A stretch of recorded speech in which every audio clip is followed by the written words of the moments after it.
numbers told the story. They always do. This is a numbers game with Gill Alexander on VSiN. He's one of those idiots who believe in analytics. Hour number 2 of a numbers game at VSiN, the Sports Betting Network, brought to you by BetMGM. Proudly brought to you by BetMGM. We're proud to have them. It's Gill Alexander. VSiN.com, the VSiN app, Fubo, Sling, Game Plus, iHeartRadio, YouTube TV. Jeff Parles is here as well. We're just talking about this game really briefly off air. The Packers and the Lions last night, not really a whole bunch to say about it. We talked briefly about it with Drew earlier. But it did offer some pretty good in-game situations. Even on primetime action last night, which I did with Matt Brown and Kelly Bidlin, even while Detroit was up in the first half, I made the comment that it just appears like Detroit is going to have to keep up with the Packers offense. I made that comment when the Packers were trailing because at no point could Detroit stop the Packers' running game. Just could gash them, and then you knew Aaron Rodgers would unleash at some point.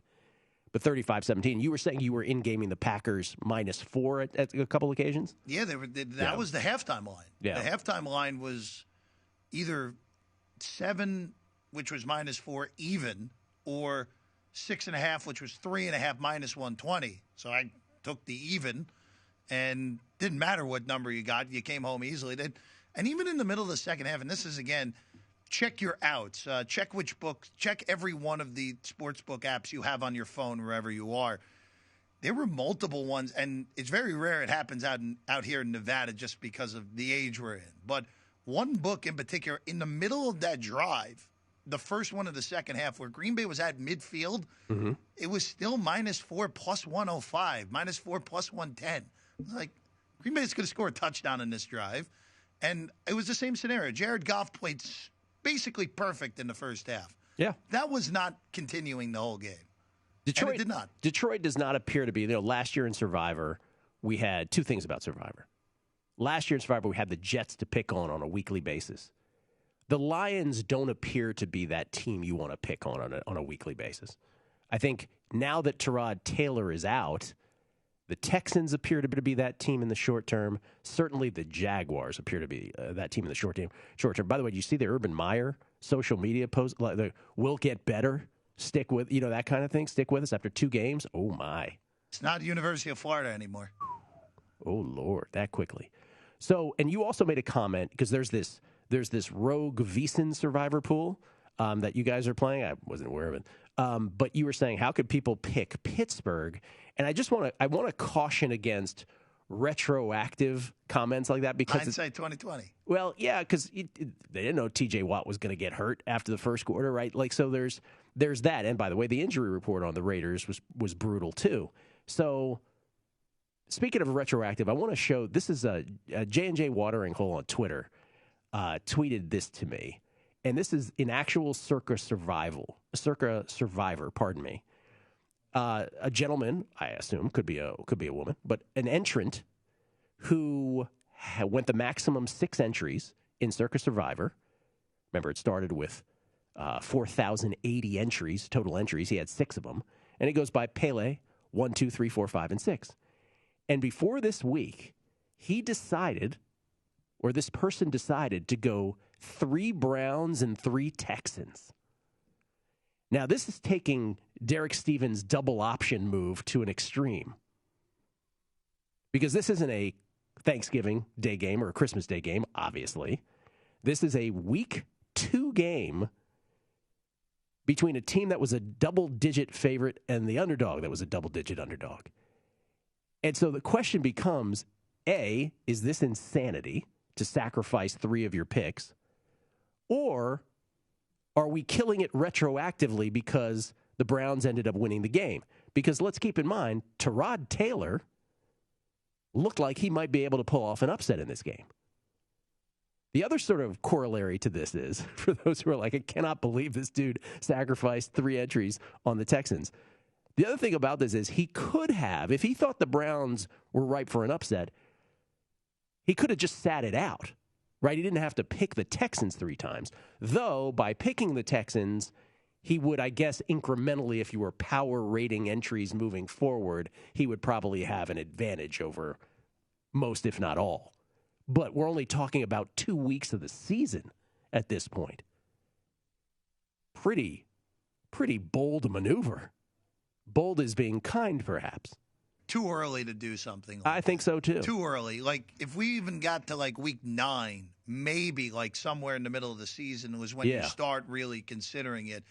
Or even, look, I didn't love the idea for week 1, but if you wanted to make sure you had entries making it to week 2, yes, I understand it. But on on the second biggest line on the board, too,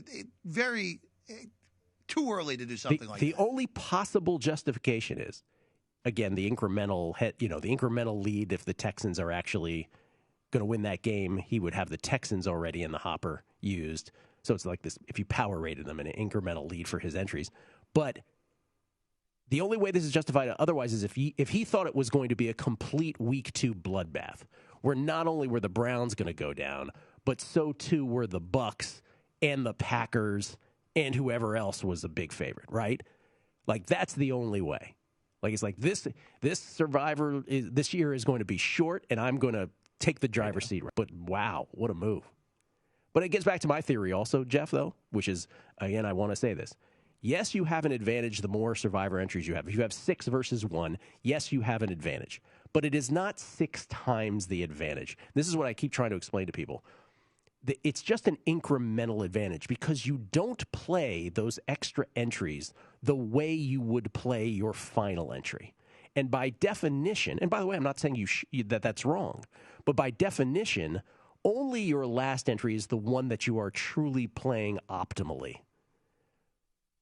Otherwise, you're playing them in different ways. It's like James Salinas said with his Circa Millions entries. He goes, just having more confused me. Well, I think in Circa Survivor, maybe not to the same extent, because obviously in Millions there's 5 picks per week against the spread.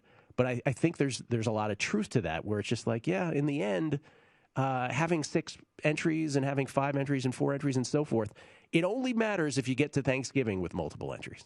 To me, that's the only that if you end up with Thanksgiving with 2 or more, then great, you've done well. But before then, I don't really know that you have much of an advantage over anyone else who just has 1. I really don't. You do, but not exponentially so. Speaking of Survivor this week, then, it gets back to the question of who is the Survivor pick this week. And candidates would include Buffalo, since we talked about them. But Buffalo has a Christmas game, I believe. Thanksgiving game. So there's that, right, in Circa Millions. You want to keep as many Thanksgiving games as possible. And they play on Thanksgiving, was it the Saints? They're at New Orleans. They're at New Orleans, yeah. So, but on the road, but at New Orleans. Other possibilities, Arizona on the road against Jacksonville, but I don't know that you want to spoil Arizona this early. Christmas game for Arizona as well. Do they have a Christmas game? They do. Hosting Indianapolis. Really? Yep. Well, that I missed. So there's that on top of it. And then it gets back to what we were talking about.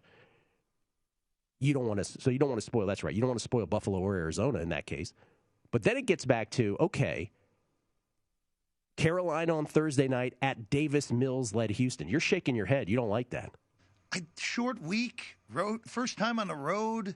I know Houston's bad, but you really want to take a short week road team traveling? I'm just giving you possibilities. Yeah. I didn't say anything. Yeah. Baltimore's on the road at Detroit. That would scare me. And then there's the one I'm saving for last. Denver, biggest favorite on the board, at home in the elevation against Zach Wilson and the Jets.